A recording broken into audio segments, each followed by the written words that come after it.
traveling now, many are on the roads, they sleep at hotels.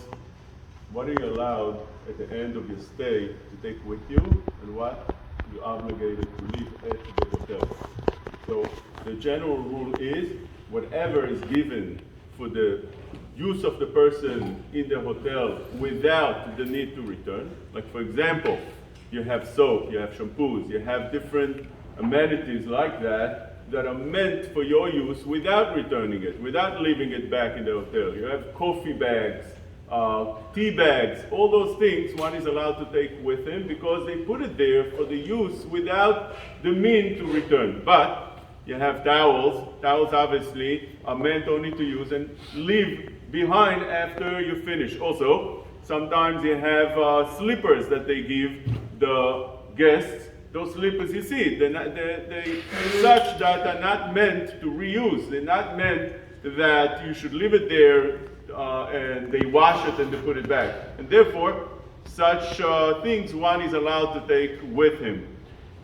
With that also, we need to understand that the reason is either because it's part of the rental, you're paying for the rental of the room together with the usage of the amenities, or because it's so, things are so, they're meant for such things. In other words, even if it's not part of the rental, let's say you are in a place that you're not paying rent, but they're putting you such things, they're meant to be used, and therefore one is allowed to take them with him. Even if he didn't use them, he doesn't have to leave them behind. But again, those things that are meant to stay there, as the towels, as other things that you see, there's many times you have hair dryers, you have irons and so on. Obviously those things one is not allowed to take. When you're in the lobby, for instance, many times they give you in the lobby coffee. Now, if you're a guest, it's meant for those guests without payment. Obviously, you're allowed to take coffee or tea or whatever they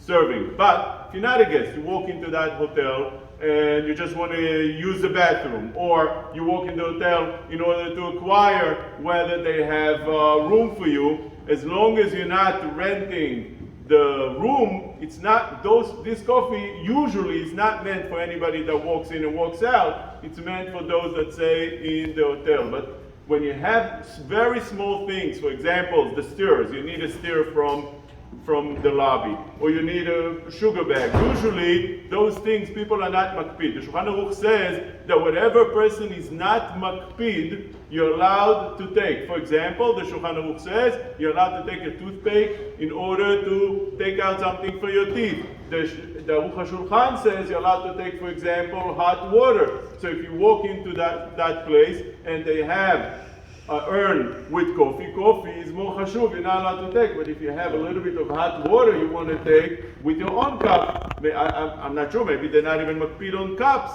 but to take a little bit hot water in your own cup, that usually people are not makpid. This is even by a hotel that belongs to a goy. Usually, place that belongs to a goy is more strict. Why?